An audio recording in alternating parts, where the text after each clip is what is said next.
Uno que los patitos a tratar un poquito de las consecuencias del tema de Vox y su relación con el tema del artículo 49 de la Constitución. ¿Y por qué no vamos a hablar también del artículo 92 y el artículo 99 de la Constitución? Son tres artículos distintos, claro. Pero es que la Constitución española surgida del 6 de diciembre de 1978 en referéndum en donde el 30% de los vascos votaron a favor del censo y el 50% de los navarros. Por tanto, en el ámbito vasco de decisión, el asunto debería de ser bastante claro de que no recibe un apoyo mayoritario, no hay un mandato y por tanto, ojo cuidado, con el llamado respaldo constitucional de los vascos en ese momento, y que el día 29 de diciembre del año 78 entró en el Boletín Oficial del Estado, entrando en vigor la Constitución Española de 1978. Ha sido cambiada solamente 3 veces. Y la última con el tema del artículo 49, que venía coleando desde hacía bastante tiempo, pero es que es sintomático a la situación de que es difícil, por no decir imposible, cambiar la Constitución en España. Las dos únicas veces anteriores ha sido por el tema de 1993, el tema del Tratado de Maastricht, donde se establecía la idea de que los ciudadanos, creo que era el artículo 13, respecto a la disponibilidad de ser candidatos de los ciudadanos europeos, especialmente en las elecciones municipales, con los acuerdos bilaterales para ser sufragio activo y pasivo. Esto es importante a la hora de gestionar el ser candidatos en algunos municipios, sobre todo de la costa levantina. Algunos ciudadanos de nacionalidad no española han llegado a ser alcaldes con una corporación y una sociedad reflejo de esa corporación que tenían mayoritariamente composición étnica, social, política, humana de ciudadanos no españoles. Y eso viene acompañado de lo que sucedió en el año 2011, en agosto, 2 tardes, cuando se cambió el artículo 135 de la Constitución por el tema del pago de la deuda, en ese momento en donde había tantas dificultades a la hora de gestionar la llamada crisis del euro, que no fue la crisis del euro, sino una crisis asociada al uso del euro en el ámbito internacional y también en el ámbito europeo en particular.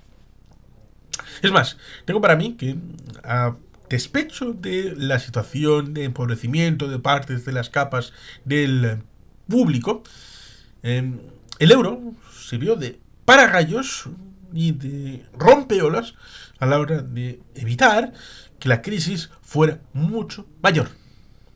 Pero esto es una posición de alguien que no es economista y por tanto seguramente sería objeto de debate con Oscar Vara, si es que en algún momento puede venir al canal y alguno de vosotros puede hacer todo lo posible para que pueda venir. Pero no estamos en eso, en el ámbito de la situación respecto al tránsito de una constitución a otra con pequeños cambios en el 93 y en el 2011 y si no, en el asunto de 2023. El cambio de la Constitución, el artículo 49, con el tema de los discapacitados y el tema de los disminuidos. Estas palabras dependen de la posición de algunos. Ahora que acaba de morir Arévalo, los chistes de mariquitas, de maltrato a la mujer, de los gangosos. Cierto es que se vendía mucho en los años 80 aquellos disquetes llamados casetes. Seguramente ahora nadie sabrá lo que era ni un disquete ni una casete, ni siquiera un CD. Ahora que tenemos medios digitales a través de internet, streaming, incluso para la música y todo esto. Pero bueno, se vendían en las gasolineras, era un éxito brutal. Los casetes de Arévalo, de Eugenio y de todos estos artistas del humor en España en los años 80. Pero ciertamente el tiempo evoluciona. Y lo que en un momento es humor, en otro es un cabreo que no temen es contra los que tratan de hacer humor con ciertas cosas. Y eso ha incidido bastante en lo que era normal en el año 78 para definir determinadas situaciones, como el artículo 49. Y eso Durante mucho tiempo fue objeto de crítica social profunda, sorda, al tratar de cambiar la Constitución, pero hay un pequeño problema, un pequeño grave problema. Y es que cuando en el ámbito europeo es posible cambiar las constituciones, ya sea por decenas de enmiendas, en el ámbito francés, italiano, alemán, es posible hacer enmiendas constitucionales cada cierto tiempo, evidentemente con diferente resultado, porque el juego político, las situaciones coyunturales o estructurales, la relación de las fuerzas políticas del momento, el presidente que toque, el jefe de Estado, jefe de gobierno, evidentemente puede haber la intención de tratar de derrotar algo para dañar al jefe de gobierno o jefe de Estado del momento. Esto es el juego político. Esto es la realidad de todos los días de cualquier sistema político donde haya libertad, democracia y mercado libre. Y por lo tanto, es posible establecer unas ciertas relaciones con el sistema en tanto en cuanto que puede que algunas cosas que pueden ser maravillosas pues no se lleven a término por este juego político y otras que son poco menos que una tontería, pues debido a que son una tontería sí pueden pasar el trámite. En el caso del Estado español, debemos entender que es muy difícil poner en cuestión el hecho de algo que unifique criterios, que ponga en común lo que había sido la situación de la Constitución, porque ya en la propia Constitución, y esto lo hemos comentado alguna vez, tenemos esa curiosa situación en donde la ponencia, 7 personas, 7 miembros de esa ponencia, los padres de la Constitución, 3 por la UCD, José Pedro Pérez Llorca, el señor Miguel Herrero y Rodríguez de Millón, y el señor Gabriel Cisneros, el del Partido Comunista de España, el señor Solet Tura, el señor del Partido Socialista, Gregorio Pérez Barba, el señor de Alianza Popular, el señor Fraga Iribarne y el señor de Convergencia Democrática de Cataluña, el señor Miquel Roca y Junyent. Pues bien, dejando de lado que 5 de estos 7 padres de la Constitución, al artículo 2 de la Constitución, el de las nacionalidades y regiones, habla de que nacionalidad es un término equivalente a nación, 7 de ellos, 5, decían que nacionalidad y nación es lo mismo, lo cual resulta curioso y paradójico porque el señor Solet Tura habló de que hubo un militar que metió el documento de lo que tenía que ser la disposición del artículo 2 y que era distinta la disposición tal y como estaba formulada, lo mismo que ese militar luego metió un papelito hablando del artículo 8, con lo cual ahí hubo cosas. Lo mismo que en la propia Constitución tenemos que en esa ponencia 7 miembros, 3 de UCD, 1 de Alianza Popular, 4 de 7. La derecha empezó mecánicamente a votar a favor de determinadas posiciones. ¿Problema? Pues que en la época del siglo XIX en España ha habido una serie de constituciones de parte que han sido revisadas por sustitución cuando llegaba un gobierno distinto, que cambiaba la Constitución y cambiaban todo el organigrama de arriba abajo, desde la jefatura de gobierno hasta el último ujier en el último ministerio. Esto se llamaba las cesantías. Y por lo tanto, en ese siglo XIX tan horrible, pues corríase el riesgo de repetir lo mismo a partir de 1978, en donde una parte, UCD y Alianza Popular, cogieran la Constitución para ellos, cosa que se evitó cuando el señor Suárez y el señor González pusieron a sus números 2, Abril Martorell y el señor Guerra, en el restaurante de enfrente a redactar la Constitución desde el inicio, artículo a artículo, evidentemente aprovechando el trabajo previo, pero poniendo en consenso lo que en principio eran las dos fuerzas llamadas al nuevo turnismo, UCD y el Partido Socialista, que se podían haber turnado en el gobierno, o por lo menos aparentemente eran los que tenían el gobierno en ese momento, UCD, y los que podían heredarlo, el Partido Socialista. Pero es que después, con el tema territorial, hubo el tema de los acuerdos autonómicos, 1992 y antes en 1981, reinterpretaciones de la Constitución, y antes que eso tenemos el asunto de Jaén y Almería, que tuvieron importancia estructural en el país, porque el día 28 de febrero de 1980 se estableció un referéndum para ver si Andalucía iba a ser una nacionalidad o no. Si iba a ir por el artículo 151 o por el 147, si iba a establecer una nacionalidad, es decir, vía rápida, o una región vía lenta. Y eso llevó a que hubo dificultades en el censo y en la votación en Jaén y Almería el día 28 de febrero del año 1980. Lo cual, a posteriori, llevó a virtualmente abrir las urnas y reinterpretar el resultado a través de las leyes orgánicas del Tribunal Constitucional y del referéndum que se hizo específica para complementar lo que dice el artículo 92 de la Constitución, que habla de un desarrollo posterior a través de esta ley, que era ex profeso para arreglar la cagada del 28 de febrero en Jaén y Almería. Por tanto, ya desde ese primer momento, la idea de un referéndum está ligado íntimamente con la idea territorial. Luego, posteriormente, a través de vascos, catalanes y demás familias, se establecerá la idea de que cualquier consulta o referéndum es independentista. Hasta el punto de que cuando se establece la idea de que la reforma del artículo 135 en el año 2011, porque la del 93 era una simple cuestión puntual, que no tenía mucho recorrido de, haber votado en contra, habría sido posible, pero porque iban a votar en contra de que simple y llanamente los ciudadanos españoles pudieran ser candidatos en las elecciones municipales en otros países de la entonces Unión Europea naciente, y que los miembros de esas otras comunidades pudieran ser candidatos a alcaldes o a concejales en las listas de las elecciones municipales de las distintas situaciones de los pueblos de España. Era algo razonable y que era bastante difícil que a una modificación tan puntual hubiera gente que votara en contra masivamente. Pero en la elección de cambiar el artículo 135 era mucho más razonable el hecho de que pudiera establecerse una reforma de la Constitución reforzada con una votación de la gente. El referéndum. Pero es que el asunto no solamente estaba ahí. Está en el hecho de que cualquier reforma de la Constitución, y hay muchas necesarias, requerirían de un respaldo mayoritario en la Cámara. Recordemos el hecho de que para luego hacer la traslación a referéndum, solamente sería necesario de 35 diputados, 35, un décimo de la Cámara.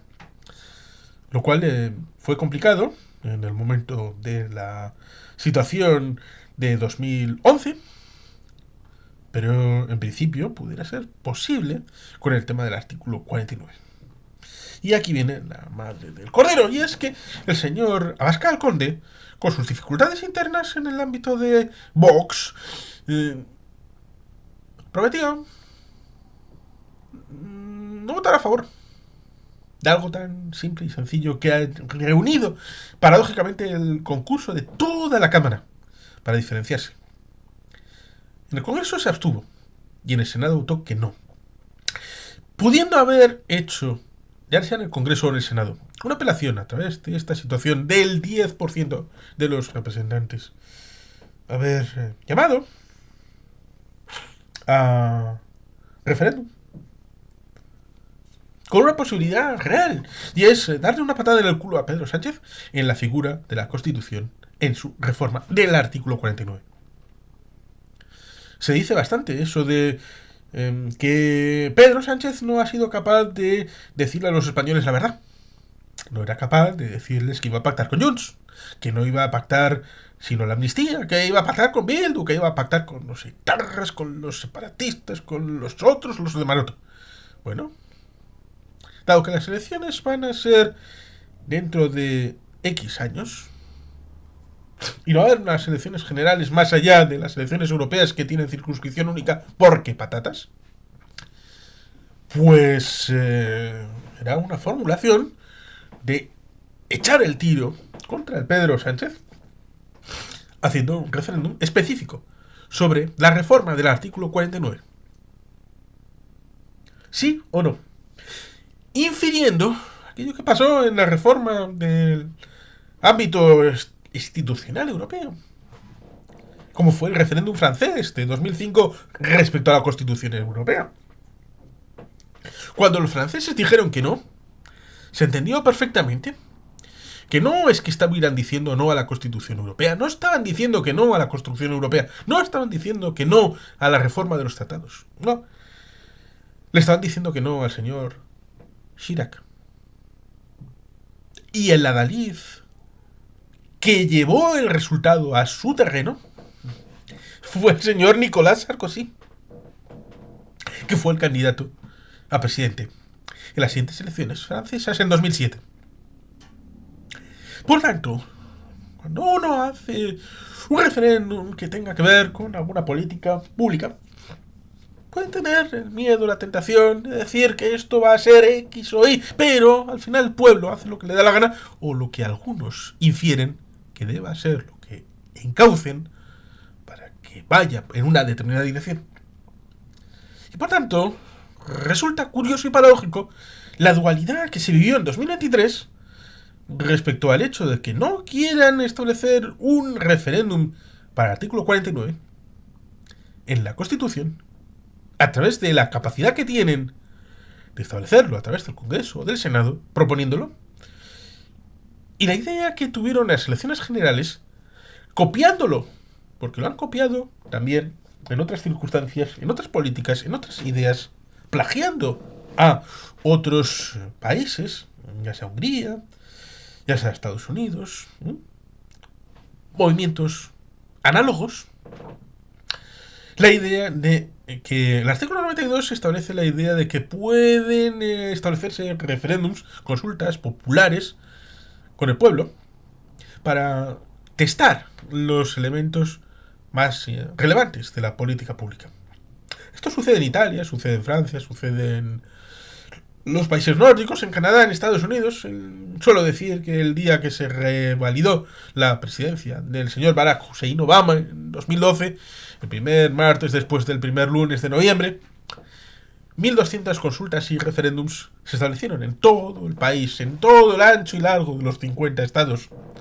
Y por tanto, aquel día, el pueblo de los Estados Unidos en los diferentes estados y condados y comarcas y municipalidades pudieron establecer su decisión sobre temas políticos que Suiza, por ejemplo, al año hacen 1, 2 o 3 o 4 rondas de consultas populares sobre temas muy diversos.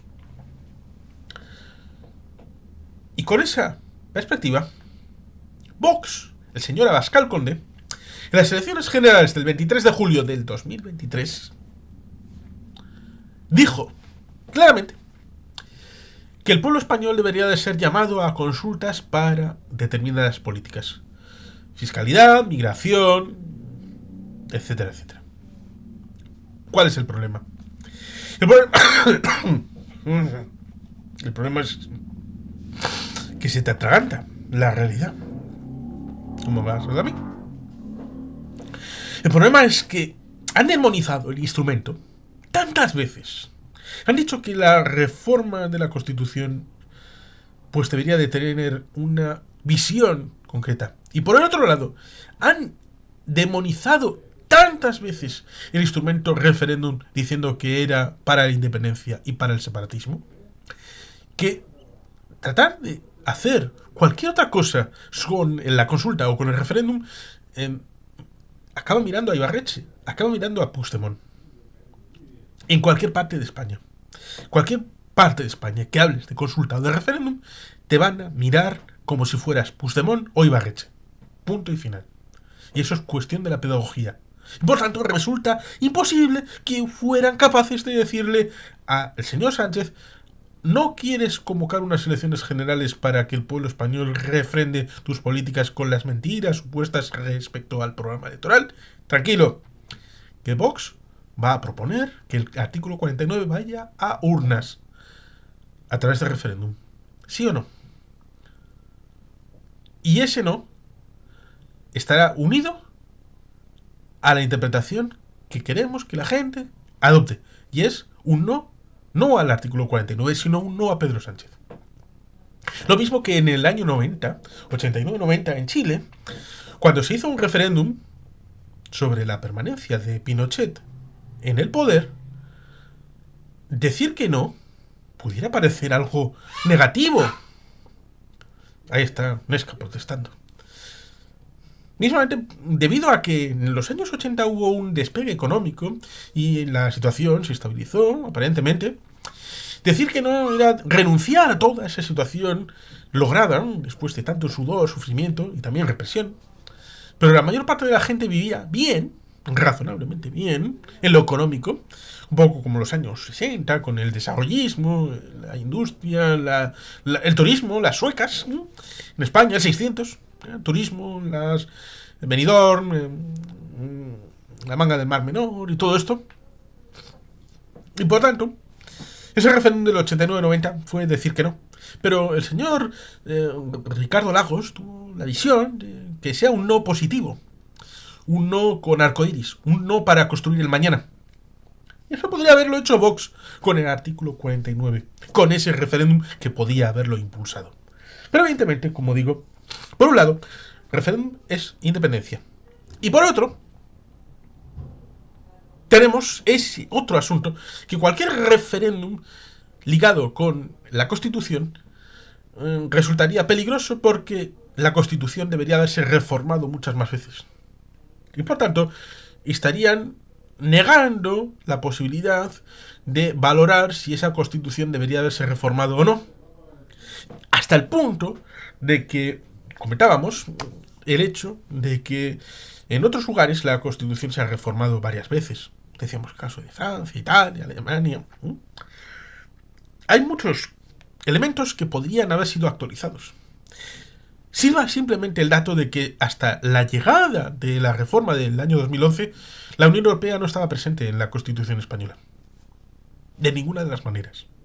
¿Por qué? Porque evidentemente cuando se hace la Constitución en 1978, las comunidades europeas no integran a España. Lo harán en 1986 junto a Portugal. Y por tanto, siquiera solamente por ese hecho, era necesaria la incorporación de ciertos elementos en el ámbito de la Constitución española y de traer algunos otros, porque dice que pesos y medidas o el ámbito del sistema monetario son competencia exclusiva del Estado, cuando ésta es compartida a través de las instituciones europeas. Y muchas otras circunstancias que existen en el ámbito de la Constitución española. Y por tanto, requería una reforma que no se va a producir precisamente porque la institucionalidad política, el sistema partidista en España, ha hecho esa coagulación para evitar que estos debates salgan. Y si salen, no lleguen a ningún término. Sobre todo porque, mirando hacia abajo, se ha tratado de destruir cualquier posibilidad de interpretación diferente. Se ha convertido la Constitución en las piedras de la ley traídas de Moisés del monte Oreb, y por tanto, eso es palabra de Dios. Y por tanto, tenemos esos limitantes del tema del referéndum y del tema de la reforma constitucional. Por eso, todo eso, cada vez que hay una reforma, ya sea la de 2011 o esta de 2023, los diferentes partidos proponen otras alternativas de confianza para la reforma constitucional, de elementos que en sus programas podrían tener cabida, pero que se aprovecha esa ventana de oportunidad para tratar de meterlo. Y es que cuando PP y PSOE acuerdan afirmar que el artículo 49 debe de ser reformado en el sentido de que esas asociaciones decían, no solamente tienen que acordar el hecho de aprobar ese texto, sino también tienen que aprobar el hecho de negar cualquier otra enmienda de cualquier otro grupo y tratar de evitar que haya un referéndum, cosa que han logrado. Y ha tardado tanto porque necesitaban todo el paquete completo a la hora de negociar qué se iba a hacer. Y por eso mi crítica a Vox por el tema del artículo 49, de que han querido jugar con algo que en definitiva ha podido ser algo unánime, pero no han tenido huevos, no han tenido varios para llegar a esta última posición, la crítica, obligando a la celebración de un referéndum y ponerlo al servicio de su propia estrategia. Su división interna les ha llegado hasta aquí, pero no han querido llegar a la última consecuencia de su propuesta política. Y eso seguramente les llevará más pronto que tarde al cementerio donde está UPyD, donde está Ciudadanos, donde estará muy pronto Podemos y donde estará también Vox. Y bueno, sin más, queridos patitos, el artículo 49 es una realidad, Vox desaparecerá pronto, tal vez, quién sabe. Así pues, sin más, es que ricasco, agur, probat, Betty Gelpian.